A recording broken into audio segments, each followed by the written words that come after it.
facilities meeting. We are very excited to be here today, and due to scheduling, we're going to have a hard stop at 10. Anything that we have to table for the next meeting, we will, but we will just dive right in. Our first and foremost thing is we're receiving an update on our energy performance contract with Renew. We have Rob Ragazine and Eric Moore here to present, to catch everyone up. We've done our RFP, we've gone through all those things, and most recently our financing has been approved with them. And so I turn it over to you gentlemen to please go ahead and present. All right, well, thank you. Good morning. We've made some progress. The financing is in place and approved, and so now we get to do the fun stuff of starting to actually build the project. So just wanted to kind of recap, make sure we're all on the same page in terms of what the project is and the timeframes. Eric can get into a little more detail on the schedule, but we can talk through it. So, you know, the project still continues to be the same 7 energy conservation measures, ECMs.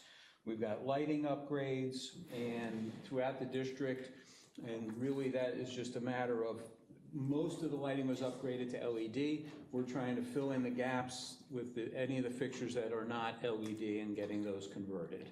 So that is in every place except Manor Haven, which seem to be 100% LED. We've got the biggest portion of the project is the solar, and that'll be rooftop solar getting installed on the buildings. And we have some pictures of that and where those will get installed.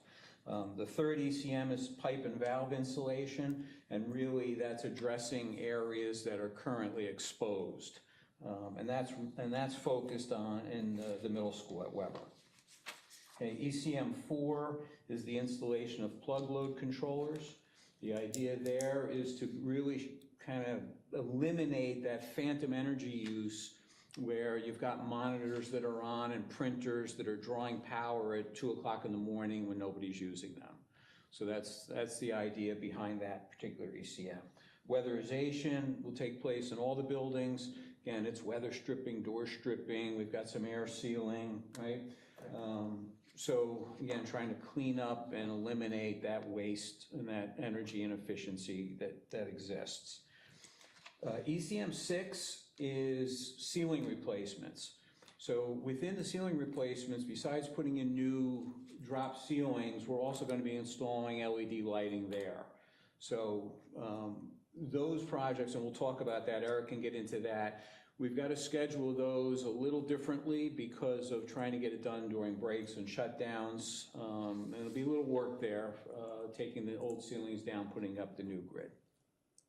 And then the last item is the replacement of the pump skid for the high school, which was leaking tremendously. So those are the 7 main projects. Okay. From a financial summary perspective, project $8.7 million in change. There are some pretty significant federal incentives for the solar project. We do believe we'll be able to get some extra rebate money, but that was not factored in to begin with because particularly with lighting, the PSE&G is discontinuing the lighting rebate. So some of it will get done. We should be able to get some rebates for some of it, but some of it we won't. But that's extra. The main portion of the incentives is for the federal and for the solar. And just so everybody's aware, that changed dramatically on July 4th with the passing of the One Big Beautiful Bill. So it's created some obstacles to work through, but we're going to have the project safe harbored, which means we'll be able to order and have part of it paid for this year, which will enable us to hold the federal incentive. And then again, just the various energy savings.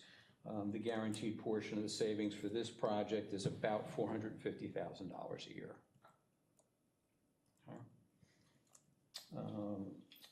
In section C of this summary, we lay out the proposed project schedule. Eric, why don't you talk about that a little bit? Sure, so we're looking to mobilize in December 2025, starting with the lighting and solar. The lighting, we're gonna try to hit a little bit harder to get to these rebates that Rob's speaking about. And then we're gonna be talking about the administration ceiling during the winter break. So we'll have to talk to Brian as far as getting those dates finalized for you guys. And then going into the demo of the new ceilings, that'll be done during the summer of 2026. And then we're looking for a substantial completion date of September of 2026 of this project. Yeah, so all of this will be coordinated with Brian and his team. And we'll make decisions about, you know, whether we're gonna run some buildings simultaneously or else we'll just go back to back. We'll talk through all of that and try and do it in a way that's, you know, the least intrusive to the district. And then in this final grouping of pages is really just the layout of the rooftop solar. These are all the intended locations. So the Is dark this- blue indicates, Is it the Where it's solid going. dark blue, or is it the blue with the little lines on it? Is there a distinction between those? The bright blue? The light blue indicates the roof area that will be impacted by solar, and the dark blue is the actual physical layout of the solar Okay. panels as designed. There might be some field modifications. Panels Yeah. on here. There. Right. Okay, good, thank you. And that's really it from our perspective. and so could you, the middle school is the only one not getting solar, could you just maybe talk about that a little? Yeah, that was a function primarily of the roof type. I mean, the way that the slate roof that's on that building, that was really the main issue, right? Correct, it was the roof type and the availability of roof pages, which was the The problem. material being slate and the fact that it's pitched, it's not flat. so- Yeah, yeah, it's just not And an it's ideal. so difficult to access that even the areas that are flat are so small and so difficult to access, it not would have great. offset the cost tremendously. Can I ask you some questions about the lighting that you're Sure. putting in place? Manor Haven in particular, the hallways are dark compared to some of the other buildings. We've talked about that. Are you simply retrofitting the existing fixtures, or are you replacing the fixtures So- altogether? In that particular school, we're actually not touching it, right, because that school is completely LED. So the majority of what we're doing, a good portion of what we're doing is retrofitting. Well, the Manor Haven corridors are getting all new ceilings and all new 2x2 lightings. Yeah, so in those areas, right, so we I'm sort talking of. about the corridors. Yeah, so we're breaking out the sort of the ceiling portion versus just the lighting portion. Where we're doing ceilings, then those will be brand-new fixtures. 2x2 flat panel Yep. LED lights Okay, in all the corridors of Manor Haven, Sousa, and Edmond. okay. So that should make a substantial difference then, you think, right? It's gonna be very bright. Yeah. Good. That was one of the drivers They'll of this have to project. wear sunglasses now indoors, it'll be so We'll have them bright. adjustable, right? Yeah, so those fixtures will be adjustable to a degree, right? So they will have a high, medium, and low setting. So in the event it seems too bright, we could at least tweak it down. Gradually, It's start okay. gradually. Yeah, we'll start high. Start high. yeah. Mm-hmm. Can you just clarify, because it was also one of my questions, and I had an asterisk that it was just on Manor Haven and Sousa. Is the corridors already for the other elementary schools with LED? Or is it just these two? The last energy performance contract the district had LED upgrades, but what they did was they took the inside bulbs out and replaced LED bulb retrofits into an existing fixture. Yeah.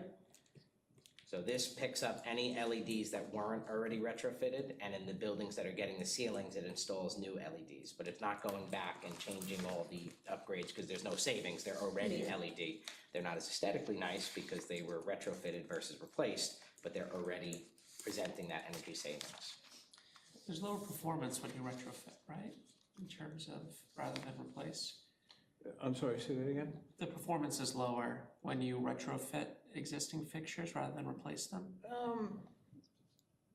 Depends, not necessarily. I mean, retrofitting them can be really cost-effective and efficient. It's just aesthetically, it doesn't give you that new look. But, you know, when you look at fixtures like this, it's still pretty effective. Right, what about the brightness in terms of Meaning will the areas that are retrofitted feel different? Yes, yeah, so everything was designed, regardless of new fixture or retrofit, everything is designed to meet or exceed the foot candle requirements from the state. Okay. So, you know, the one thing we never want to do is just make it dark and say we're saving energy, right? We can't operate that way. Will the other, will the weatherization, the plug load controls, and the other items that are not included in this project plan, will those happen sort of simultaneous with these other activities, or will those go into 2026? They'll go into 2026. So we're gonna get started in December and really focus on, you know, solar is really important and trying to get as much lighting done as possible. But we'll phase in all the other ECMs to be done over that first 6 months or so. Okay, so, sorry, I meant will they extend, will those pieces extend beyond September No, 2026? no, the whole project Okay, is great. slated to be completed by September of 2026. And can you just, for my clarification, because I was also taking notes, Manor Haven and Susar, the ceiling corridors will be replaced, and that's where both of them are getting new And the- 2x2s? And the administration building, And the yes. administration building, okay. Thank you. The administration building, the ceiling tiles in offices will be replaced too, or no? The whole administration building, Yeah, correct? okay, so we were talking about corridors in particular in these schools. Right, Two elementary right. schools, it's just the corridors, and the administration, it's the entire building. We tried to fit daily in, we couldn't fit daily in, and that's when we looked at the administration building as another piece of that puzzle. And we were able to do it building-wide there because it's such a smaller footprint. Just one more question, sorry. No, The- please. The plug load controllers. So we are developing a plan to air condition classrooms throughout the district. It's a multi-year plan. Can you just explain how the plug load controllers will work? Sure. Yeah, so what's gonna happen is they are put onto the network on a separate machine. We can control them over a Wi-Fi signal. So they'll be on a schedule. So we'll say that they turn off at 5 p.m. and then gets re-energized at, say, 7 a.m. So during that time, it de-energizes the plug and then re-energizes at a separate time based on the schedule that we pick during this project. So you can leave it running, turns off, re-energizes again, and then, you know. No, I think that's a great feature. Will the building head custodian have the ability to override if there They can are override it. events happening in a particular classroom over at night? Each plug has an override button on it, and then, but you have to physically go to each device Okay. and override it. So if they're in a classroom, like, they can override the outlet, turn the switch, you know, turn the unit on, Okay. and then you're up and running. Okay, so it's not computerized. Correct. It's In that- computerized, yes, but physically, you can override it, but overall, it's digital Okay. on scheduling purposes. So you could, so if I understand that correctly, does that mean if you wanted to override the entire system, you could do that without going to each individual plug? It has to only be manually overridden. Okay. But if there's problems with scheduling, then we can go back into the software and adjust it. Okay. So if a school has an evening event, parent-teacher conference night, or some right at school classrooms, will we be able to specify particular classrooms might need air conditioning longer than the rest of the building? So is there some way of doing that? And if it's only temporary, like for a night or two, as compared to a permanent kind of feature? We can look into it a little more, but for right now, it's manually overridden. So each, the department head or the custodian would have to go around and physically override each one of these. Maybe that's something you can look at for us to see if there's a better way to do it. Just to be clear, for the right at school scenario, when we build the schedule, it's Correct. per controller. So we Right. can set those schedules different in those classrooms. Correct. Those would be on a later Thank turn-off you for time. explaining. But for a parent-teacher, a one-night event, we would have to go and physically do it. But when we set the initial schedule, the rooms that are occupied later can have a later turn-off time. Is there a certain amount of hours that you even need it?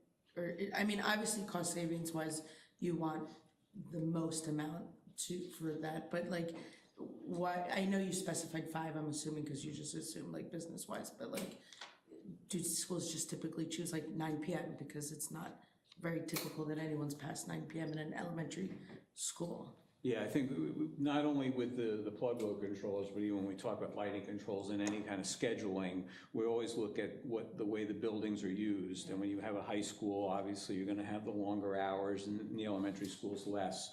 So that's something we always coordinate with facilities to take a look at those schedules and then base these schedules off of that. And so that's part of the interaction back and forth. We don't really want to tell you what time should be. We'll get the time set based on the way the building's used. But is there an amount of hours that you see be like really great, efficient amount of hours? Like, are you saying like you guys really need to consider 12 hours, 8 hours, 5 hours, or no such thing? It's just, Yeah, it's, because we never had it, so it doesn't really actually, any hours we do is great, but. yeah, so we based it based on when we thought it would be practical to turn those devices off. And again, that varied by building. So we'll tweak that as we do the installation and commission them all. But yeah, it would be great to turn them off 12 hours every day, but usually it's more, it tends to be later in the evening where it's safe to get them off and then restart at 6 AM or whatever it is to bring the building back online and the pieces of equipment back on. We have a lot of building usage, a lot of community usage, but we Yeah, also have a that's- varying degree at the elementary school versus high school and Correct. middle school, right? So we can certainly turn them off earlier at the elementary buildings, which aren't used as late.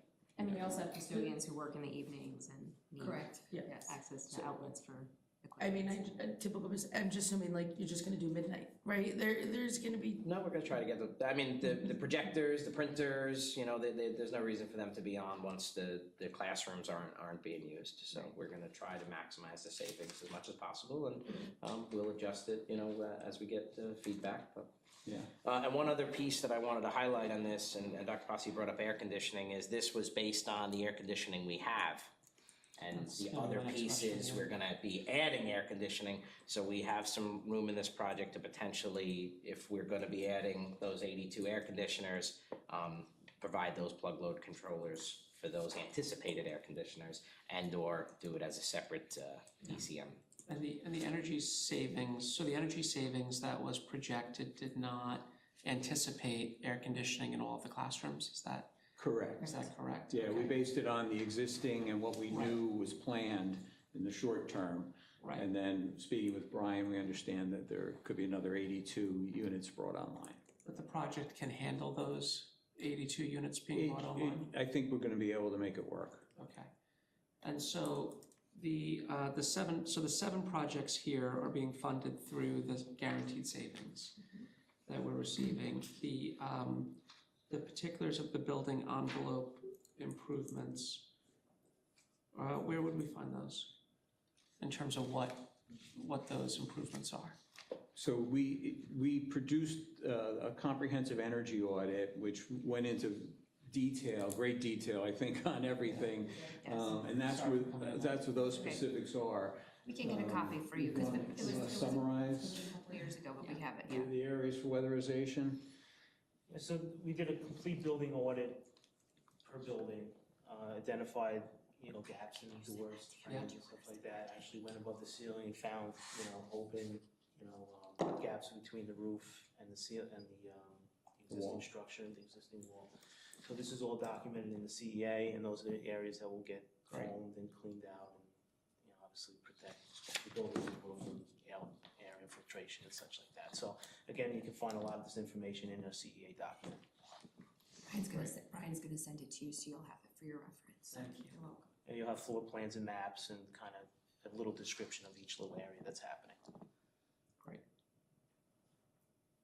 Great, I'm glad that the project can handle the increased load.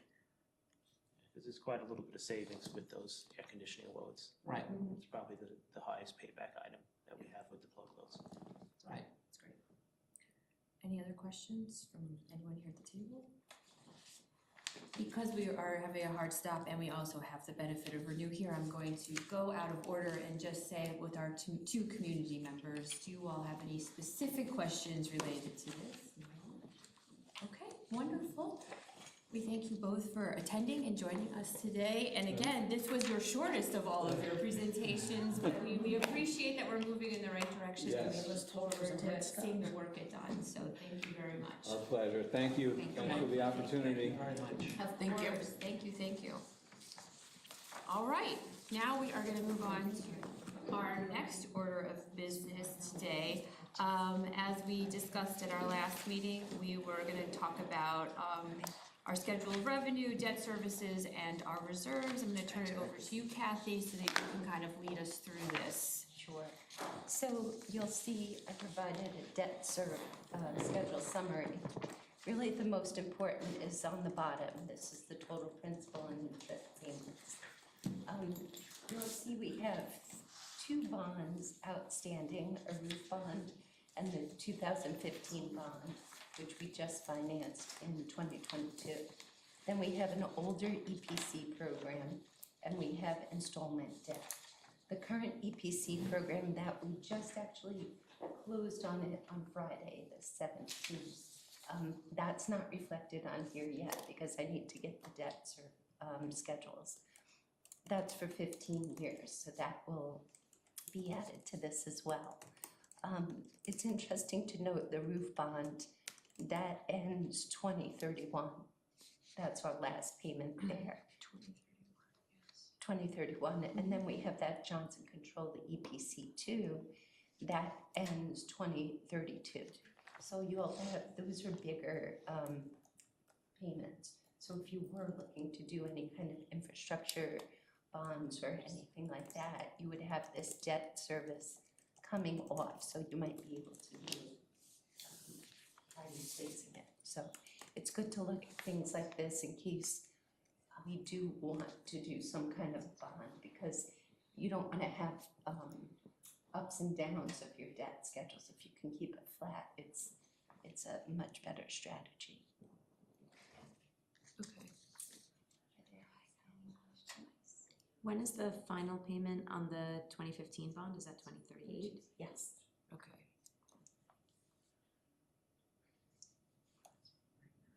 Thank you, Jessica. That was only one question too. Okay, anyone else have any questions on that part of it?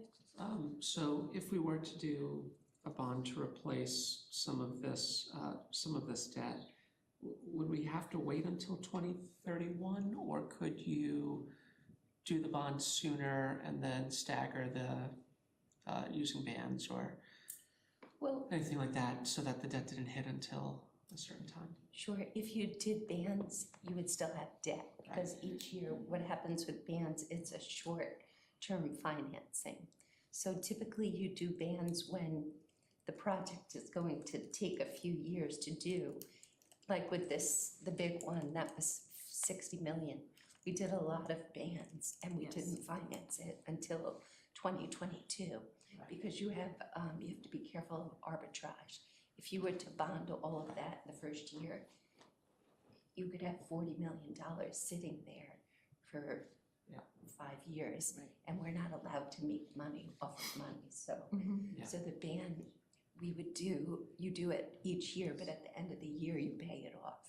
So you would still need to So have, the timeline from when you get voter approval to when you actually issue your first ban is usually how long, you know? it depends on when the construction is supposed to start. Right. That would determine your ban, because you need that to fund the construction, Okay. so.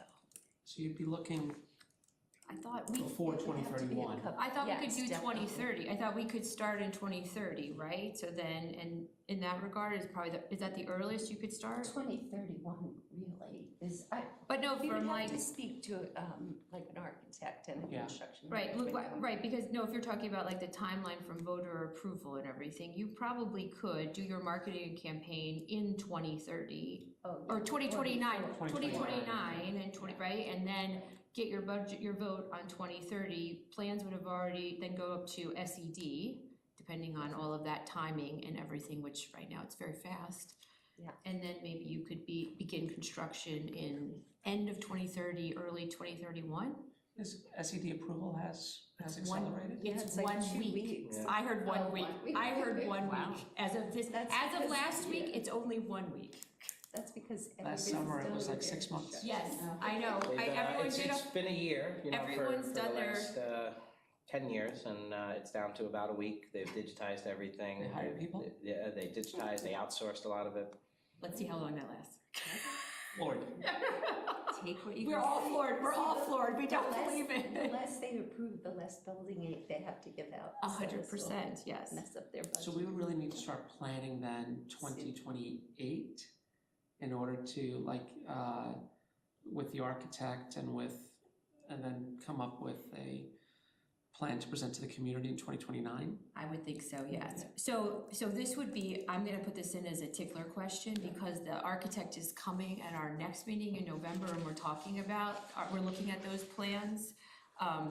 Granted, we were just looking at them in Yeah. a 5-year plan, but we can get his sense of it also as far as that's concerned. So I will put that in as a tickler for that question as well. But it does sound like it, because the planning and marketing and all of that out to the community is quite an undertaking. And perhaps we could ask our fiscal advisors how much debt we could take to replace the existing debt that's falling off. You mean, what would the funding be? Like, is it 10 million or Right. 5 million? Right, and then what's the, and then everything on top of that would be a new impact. In other words, what would be the amount of debt that can be taken out for there to be no impact on the taxpayer? Because it just replaces the debt that's rolling off. And then how much would each additional amount of debt impact? Like each million? Yes. Okay. And putting that in also as a tickler. Not necessarily the next meeting, but we'll Right, keep it on future. our future tickler list here, okay.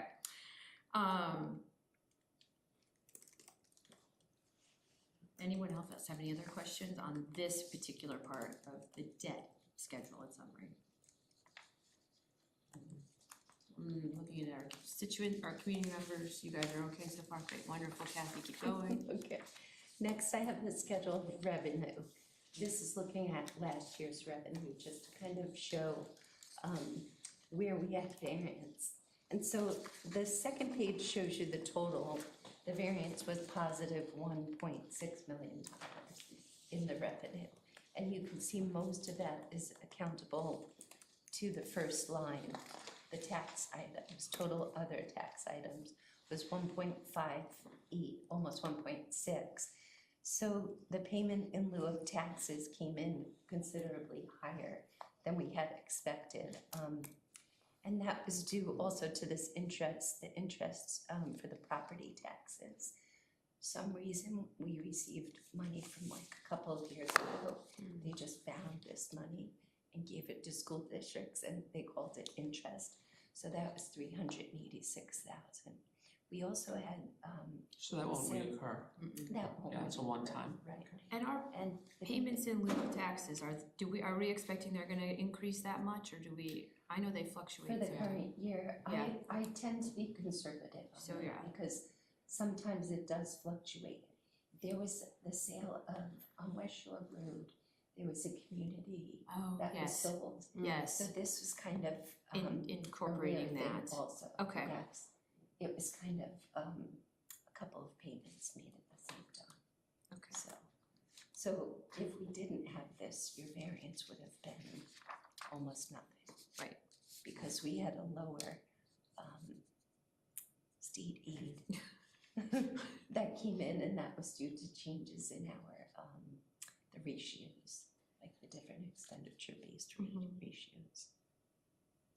So, Is the variance in rentals, what is that due to and how variable is that typically year to year? well, I think when we said we thought we'd get 400,000 in rental facilities, that was a guesstimate, and it was kind of That's for not filming, very films conservative. and, okay. That's anything, yeah, so on a typical year, we might, if we had somebody want to film something here. Right. We might have, we had increased our rates also, and we thought it could possibly increase, but not as much as we thought it was. And what is our premium on obligations? So when we go out for borrowing, it's Okay. called a TAN, a tax anticipation notice. The financial agencies will say that they're gonna offer us 3.5%. Yeah. But they're gonna give us a premium. So it brings it down, so we actually hold the premium in the district and then we send it back. So here, they just gave us a lower premium. You still have to count it as revenue, which in my prior district, I didn't, I just used it to reduce what our payment was, so different auditing. Any other questions on this part? It's very grim. So, Are we allowed to community comment on that one? Sure. What could community members do about the decrease in state tax? I feel like every budget season we hear how it's not matching and, you know, people just talk and complain, but like that, I feel like how can community members help that we're not getting the state aid that we really need and should be getting? yeah. So, I mean, there's always advocacy, you can always reach out to any, and we as a board do reach out to our local legislators, you can also reach out to them. I don't know if you guys remembered last year, they changed the foundation aid formula slightly, this has been something we've been advocating for. The unfortunate part is that the tax cap formula, which nobody is really gonna change, and actually, I just was at a meeting with a big conversation about it, nobody's touching it, both that and the foundation aid formula include a wealth ratio formula in it, and with all of our growth, construction, etc., our wealth ratio has increased significantly from the past, and so it makes us look like a wealthier community than we realistically are, right? In addition to that, Long Island pays a lot of tax money up, but doesn't always receive a lot of the funding. So we also partner with some of our other organizations on the island to help advocate. But really, as a taxpayer, I think understanding how this all works and understanding that you have a voice again in your general assemblies to voice that you would like, you know, more support, that's really what you can do. And when you all as HSA representation and parent council representation are also going out during budget time, it's helpful to explain to everyone how much we are and are not getting and why we are and are not getting this and why we have to see our taxes raised. I think for the most part, educating everyone is a very important aspect of it as well, right? Nobody is trying to raise taxes just for the fun of it. We are really seeing ourselves in a pickle of a place. And also our enrollment continues to grow. And so we are funded for that aspect of it all, but as we all know, you're not necessarily funded for the needs that you need just based on the enrollment, right? Not every student is really $20,000 a student, and that was one of the arguments that's being made about the foundation formula. Certain students require more assistance, more services, and so to cap everyone at the same amount isn't necessarily an accurate picture financially also. There's my little soapbox that I share with everyone. Anyone can add to it that they would like to. Are there revenue sources that are not reflected here that we cannot avail ourselves of that other districts can take advantage of because of either the way we're structured or our program? I'm just kind of thinking, are there things that we could be doing to bring in revenue that other districts are able to do? So there are green initiative grants that there's funding for it, but it's based on the needs of the district. And we don't qualify for some of those. So there may be things that we need to do, but we have to fund it ourselves. So that's always been a frustration of mine and things I've tried to speak up about at Albany is that we operate under the same 2% tax cap as everybody else. And if it's an initiative that you want us to take hold of and promote, then we should be able to receive funding as well. It shouldn't be solely based on need. You know? Yes. And also our district has our enrollment stays steady, but our demographics changes. And I know out east, a lot of the schools out there, they have declining enrollment, substantial, plus changing demographics and stuff. So for them, they'll receive aid, but theirs is gonna start shrinking.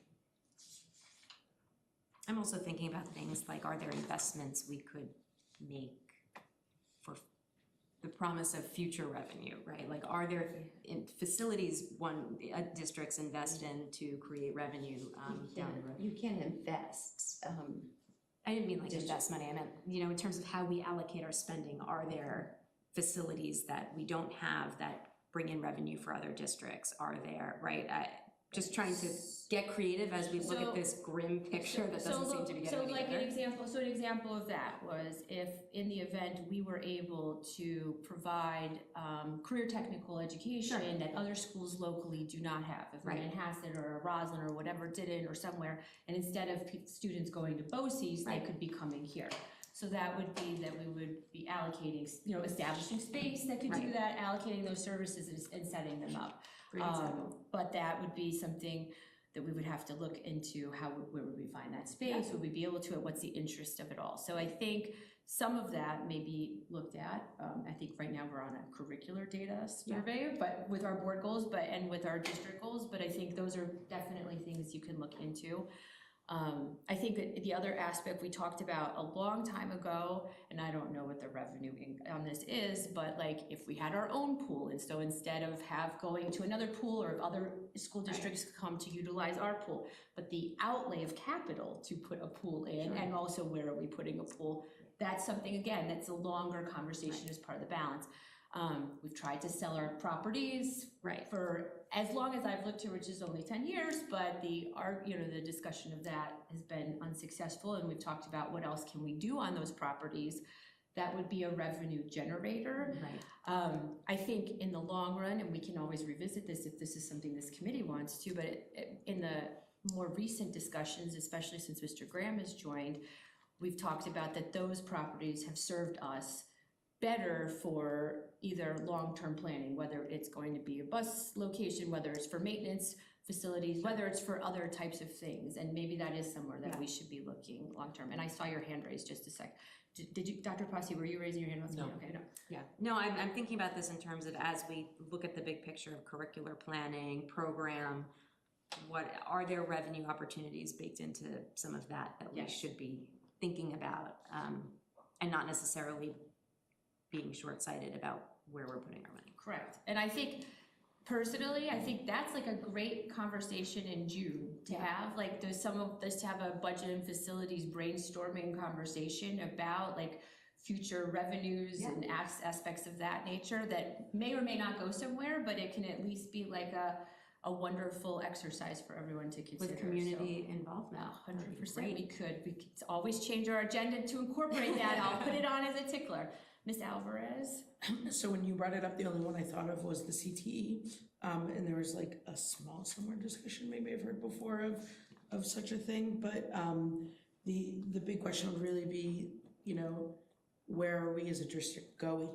And when you are looking, when you're presenting in the next whatever meeting it is, I don't know which meeting we're doing when, but the facilities discussion, because I think it is an issue of space, and really then part of that of when you're looking at 2029 of what does the future of our district look like, because for special education in general, a CT is broader than that, but I think that's something lacking in this North Shore area in general, so I think it's definitely a June thing, not a right now thing, but I'm gonna assume that you also have like thoughts and ideas of what you are looking for the district in general, but it is something I've been curious to know who's gonna discuss it when, so. I put it in as a potential for June, but we'll see. We gotta get everyone's feet wet first, right? So I'll give everyone a moment to breathe. And Ms. Feingold, I see your hand was raised. Well, I was gonna ask about the status of the lands, but you kind of answered that question, but, I think that these are interesting conversations, and especially if, we're talking about the possibility of, doing a bond, down the road, thinking about incorporating how to use, is it 5 acres? Of how many, I don't know how many acres of land it is Gatehouse there. property is And 5 it was like acres, the and Guggenheim other is side. 17. Yeah. Oh, wow, I don't even know if I knew about that one. Just how to, utilize that space best to, maybe, potentially generate revenues, I think is, just something to keep in mind and to really, not just brainstorming, because I remember we did that when Dave Kirkman was on the board. 100%, yes. Things, I think that Mr. Graham has made like amazing strides, like the solar panels, like these are things that we've been talking about for years that is like absolutely like fantastic that, you know, we're doing it, and I think that you have the vision to make like other things like really happen and really like come back with like not just brainstorming, but like analysis and like I don't think a pool is a crazy idea, you guys, like I, you know, Well, I think that. Right. I think brainstorming is the beginning, because I think what happened unfortunately is that with the brainstorming was done and then nobody did the analysis, nobody built it into the multi-year plan, nobody Right. did anything. Right. And we all know Mr. Schratweiser would love a pool, so. And he It has has a already a plan, plan. he does already have a plan and an analysis, yeah. Anyway, but I just think that, you know, these things take years and years and years, and it's better to just start thinking big sooner. When you talk about the properties and you talk about revenue, we did look into, could it fit in the EPC to Yes, develop something we also there. did, It did not yes. fit into that puzzle, but it's an ongoing Right. Correct. conversation that we. You're right, we looked and at any- solar panels or a wind farm or Right there, something even on those Yeah. properties, So that was yes. something we did explore, and it didn't fit in the EPC, but it Right. doesn't mean it won't fit, In you know, somewhere as else. that technology changes. I think, and to Ms. Feingold's point, I think that the issue is that we need to continue to have the conversation. We haven't had it in a while, so, but I think we've been trying to get some of our other things in business, but we're becoming more relaxed and comfortable with what we have, and I think it's a great direction for us. 9:41, look at our reserves. Sorry, we have a tight deadline, yes. We're enjoying the banter back and And I forth. have businesses, so please leave none, and I have new business, so please leave. Okay, sorry, yes, okay. So typically, we look at our reserves kind of in March, right before, you know, Yes. as part of the budget process. So in the past, we would talk about how much we're kind of thinking to use to offset taxes at budget time. So this is really very similar to what we've talked about before. I'm just listing really what the purpose of all of these reserves are, so that we can see. So the district has 7 reserves. Would you like me to go through each one, or do you want to go to the summary for the 50? I'm okay somewhere. Okay. Great. So there's a summary at the back, and I provide, I think it's like 5 years of. So I'm looking at this, the one that's kind of small. Reserve analysis. Yes. Yours So is this- even bigger than ours. It but is, yes. okay. So it shows you, and if anyone would like to see a bigger version, I Yes. can help you. But, so we go back to like 2021 school year, and then you can see each year how much was used from the reserves. So you'll notice that the current year, if you look all the way to the right, in 24-25, we were able to put an additional 3.39 into reserves. So we funded more of the capital reserve. We funded the employee benefits accrued liabilities. We funded the retirement for TRS and ERS as well. So those are reserves that we've been using over the last couple of years. We used it in 24-25, and we have it projected to use the same in 25-26. So it made sense to really try to replenish those reserves. These are just our restricted reserves, not our unrestricted reserve, which we usually don't The ever. 4%. Yes, the right. 4%, So we correct, have an yes. unrestricted, that's correct. We have an unrestricted reserve as well, and that's the 4%, which we use as kind of a rainy day fund in case we had an emergency, like we had fuel tanks during the 24-25 school year. We were able to take about $487,000 from there. So the district is fully funded at the 4%, and these are our reserves. So the reserves are getting healthier. If you look at 2021, the opening balance was only $7 million, which is not a significant amount of money. So now we're up to about $15 million, which is much better for a district the size of us, like with a $200 million budget. We need to have funding. Is there a general guideline regarding the amount in total reserves and what sort of percentage of your operating budget that should represent? Like as a desirable goal? Sure, so if you look on the bottom, I have the average yearly expenses and also like maximum funding of where it really should be. So the state controller, they don't give you, except for the TRS reserve, they don't give you specific amounts, but it's kind of general guidelines, like maybe 3 years' worth of your expenditures for certain things, reserves. So you do have the 4%.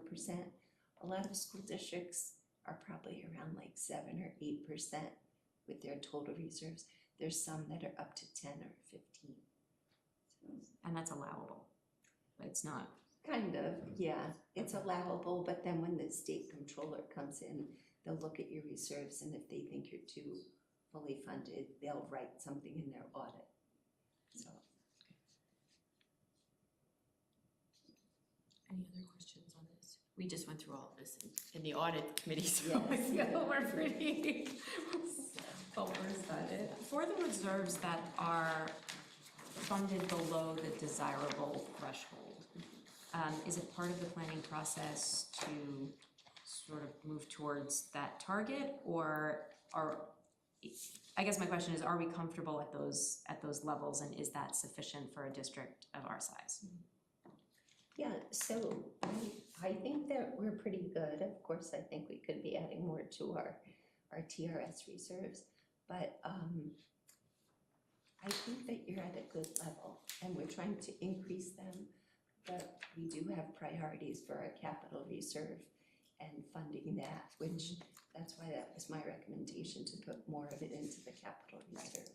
And the district might want to look at, Dr. Posse had mentioned a capital repair reserve, which is different from the capital reserve, because this capital reserve has a specific purpose. The repair reserve, which a lot of school districts do have, helps us if we had the fuel tanks had to be replaced or repaired.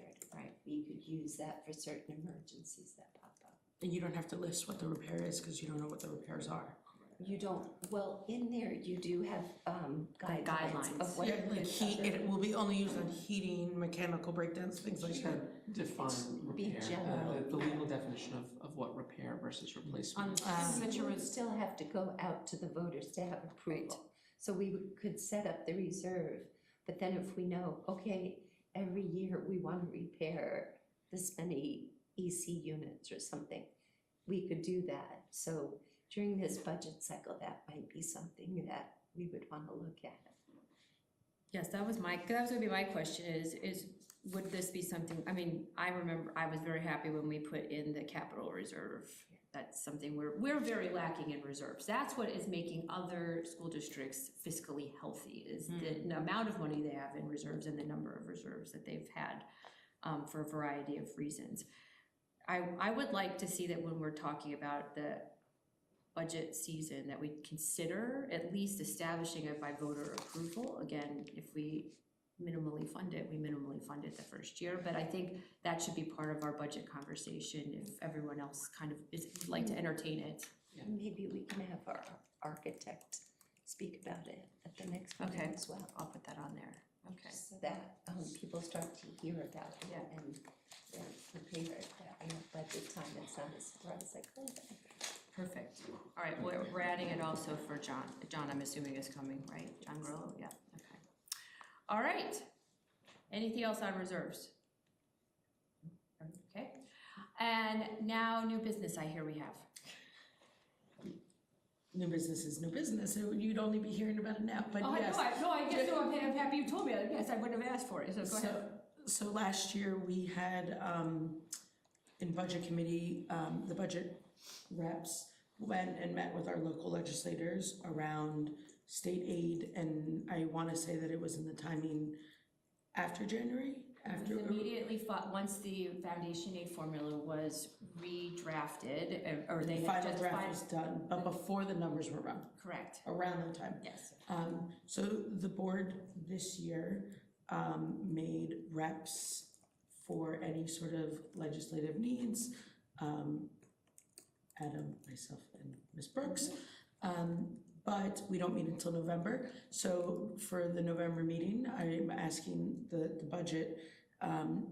The initial discussion in the summer was that it was more proactive approach with any needs that the district has when it comes with meeting with our local reps. So for budget, I ask if you guys are interested, if we have concerns on even very broad ones that you already just answered very nicely, or more, that in our next meeting, potentially we discuss, allot some sort of time to discuss that, not now. You're asking if the budget committee would like to make a recommendation to have our representatives legislatively speak to our reps about budget matters. Which we should do annually, but yes, that is my recommendation. But give us time first in budget, allot some time in one of our next meetings before we present whatever the recommendation is. So my understanding of the committee, the It's team not- that we established. There's no committee, It's not a yes. committee, it's a team. Three representatives. Not that they were a team to sort of set a legislative agenda for the board and to develop the ideas and the priorities that we would require representation on, and then make a recommendation as to who would represent that best to our legislators. So it could be members of the budget committee, or it could be members of that team. That was my So I'm gonna say understanding of that group, but. Okay, go ahead, Ms. Epstein. No, do you want to finish your question or what? So, That was, I think it's very unclear. so I think that it's, we have to thought meet they in were- public, and the three of us don't meet So in public. the three of so- them are not a committee, so they cannot meet in public. Right. So my understanding is that if we wanted to send them to go advocate for things, we could. If we wanted to send other people, we could. Right. But having the three of them there to advocate was just easier than trying to find other people. I agree though, if before we send anyone off and task them with something, we should definitely come up with the legislative needs as they exist, and then we could task them. So can I put the new business on as old business for the next meeting, since it's 9:52? Yeah. And we can talk about this a little more in depth, and if there are topics that we would like our legislative leadership to bring, or others in our legislative teams or on our board to bring forth. There's no rush on mine. Got it. It is more of a comment of the timing. I couldn't remember the timing last year of when our reps were in Albany advocating around these issues. Well, we didn't go to Albany, we just went to. Not us. Yes.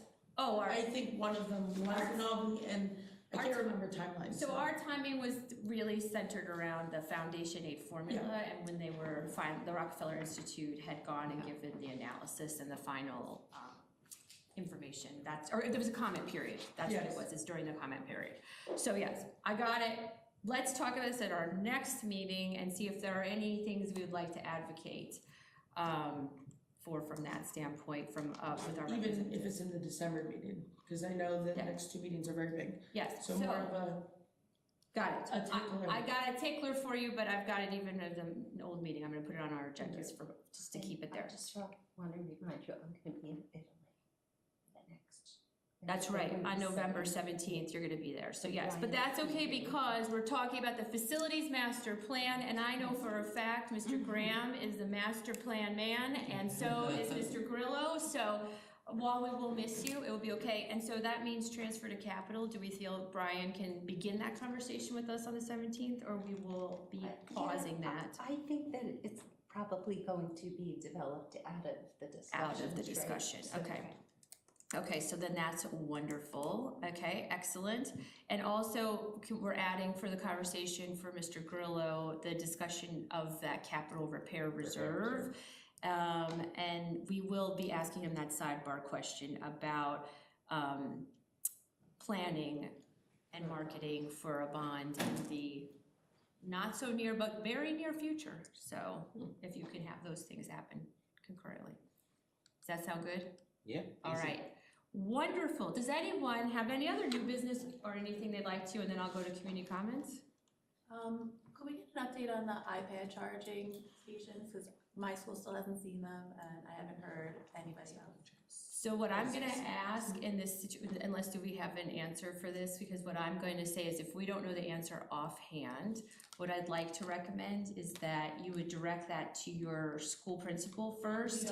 She doesn't know, we don't. She doesn't know, all right, so, Maybe she doesn't know when we're getting them. all right, so we'll put it on and we'll update at the next meeting. Yeah, we can How's get that sound? technology to provide you with one too. Okay, so we'll put that on for old business at the next meeting.